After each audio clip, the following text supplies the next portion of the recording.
Very good morning to all of you. Today I am going to discuss a very important topic, that is management of shock and vascular access.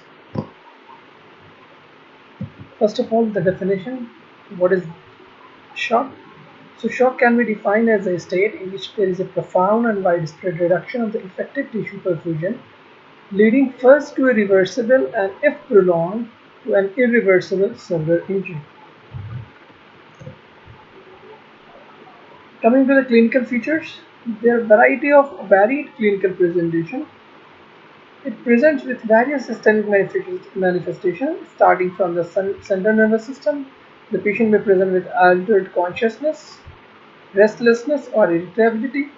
The skin or surface areas may appear pale or bluish. There will be cool or moist skin. Excessive thirst will be there. There will be rapid and weak pulse patient. Patient may have rapid breathing and may also complain of nausea and vomiting. This is a general classification of the shock, mainly categorized under four headings. That is hypovolemic shock, which is due to the loss of volume of the body fluid compartments. Second is the cardiogenic shock due to the involvement of the heart, and third is obstructive shock, which can again be divided into diastolic or systolic shock. The fourth one is an important variety, that is the distributive shock. Under this comes the sepsis, that is the shock due to the infection, and anaphylaxis due to hypersensitivity reaction. Coming to the first part, which I will be discussing today, is the hemorrhagic shock. We have always, all of us must have seen this triangle of death. So all patients of shock, or especially hemorrhagic shock, you should look for these three factors. Number one, hypothermia, coagulopathy, and acidosis. All three factors are interdependent. One factor leads to the development of other. So that's why it is important to break this vicious cycle of the triangle of the death.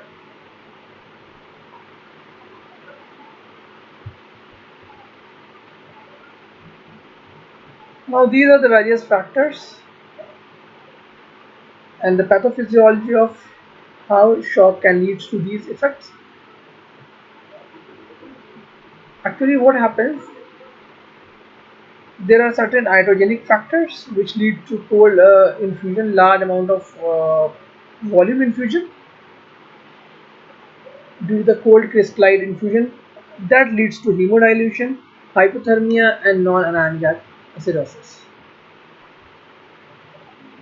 These factors lead to the presentation of the sympathoadrenal response, genetic response, tissue injury and hypoperfusion, and certain local hemostasis factor.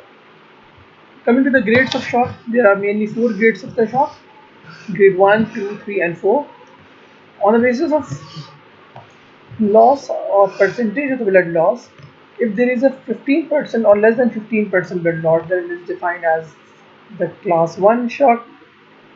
15 to 30% is labeled as class 2, and 30 to 40% loss is class 3, while more than 40% is taken as grade 4 or class 4 shock. If you all of you can see that if the heartbeat is less than 100 per minute and there is no increase or decrease in the blood pressure and no increase in the pulse rate, then it is defined as class 1 shock. While in class 2 shock, their pulse pressure would be decreased, a little bit narrow, while the blood pressure is still normal. While in class 3 is the first class where the blood pressure is decreased. So if you are getting any kind of hypotension, then it's automatically labeled as class 3.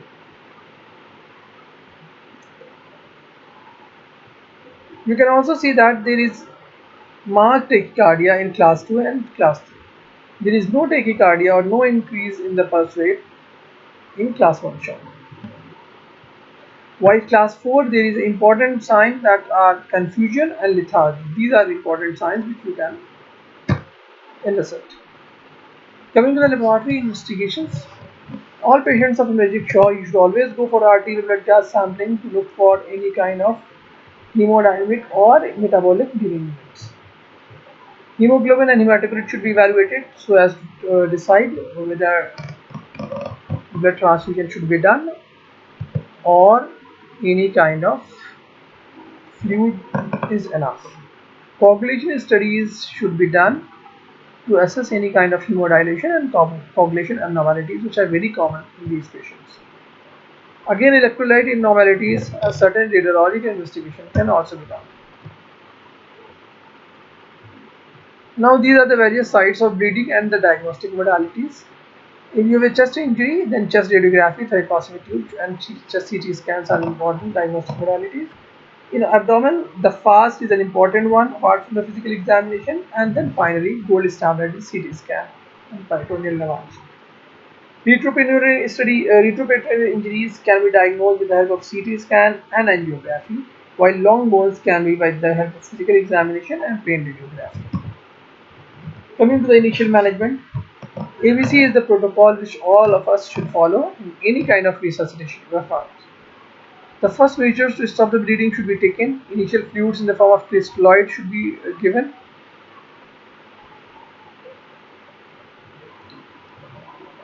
There is always a debate whether early crystalloid versus delayed crystalloid or large versus volume, and also crystalloid versus colloid. So I'm not going to debate of these controversies, but you must know that the initial phases or when you require when you look into the available factor, then crystalloid is the fluid of choice. Blood transfusion should be done if the indications are there, and always take care of the blood temperature of the patient because hypothermia is a very important part of the triangular death. Now these are the various, this is the article published in 2018, the New England Journal of Medicine.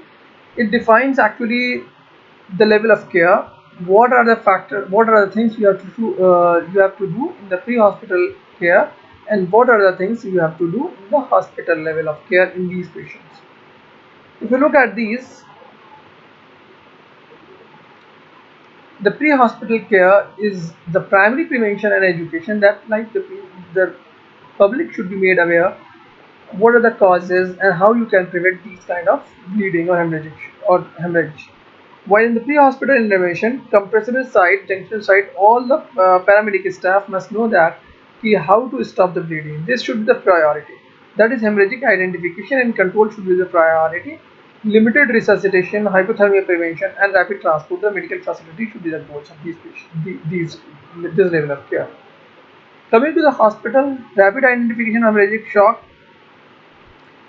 quick, fast examination to determine the source of bleeding, laboratory workup, immediate resuscitation of the patient from the shock, and early massive transfusion protocol should be activated. Then coming to the second part, that is definitive hemostasis, that rapid control all sites of hemorrhage like surgical exploration, angiographic embolization, or any kind of endoscopic intervention. Now coming to the goals, how can you know that you have achieved a particular level of resuscitation? So actually goals are divided into early resuscitation and late resuscitation. While the bleed is still going on, it is called as early resuscitation, and when the bleeding has been controlled, it is called as late resuscitation.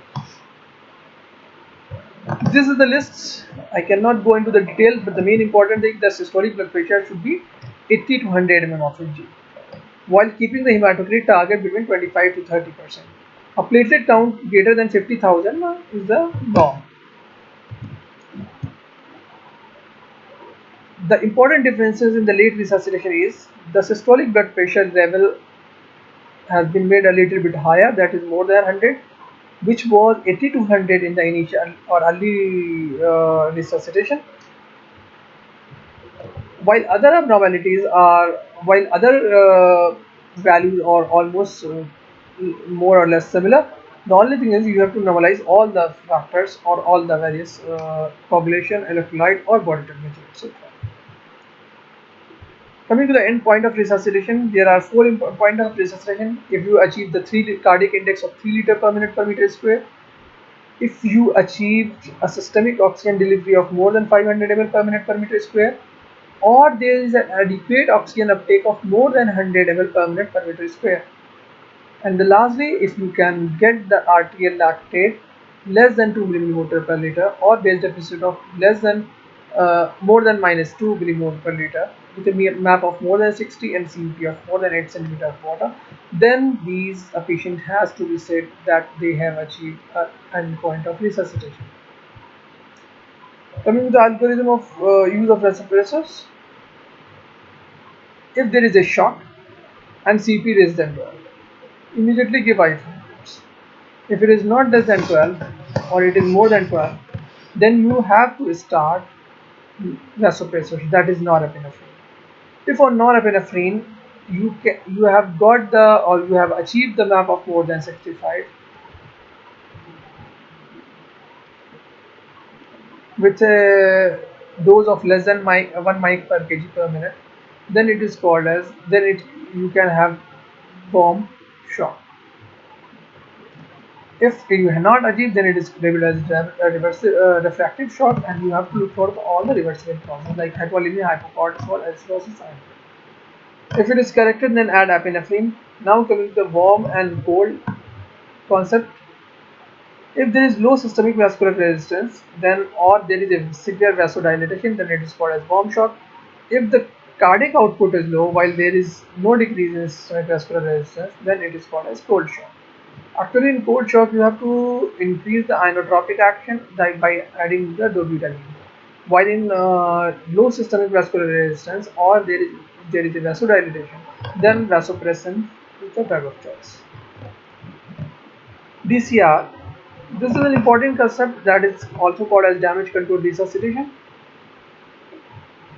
This is a concept where you resuscitate up to a level where you avoid severe manipulation of anatomy and physiology.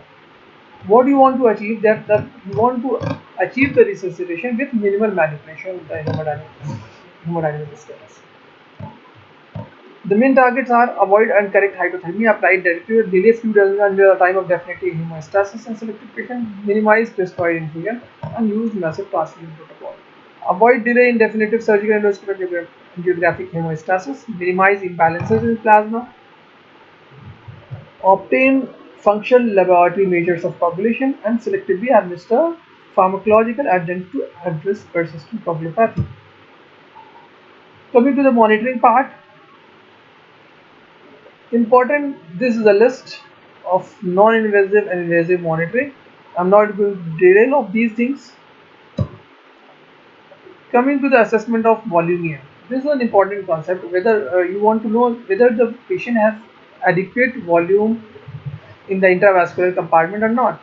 So there are various parameters. This is again a very dilemma. There is a lot of dilemma and there are lots of debates over this issue.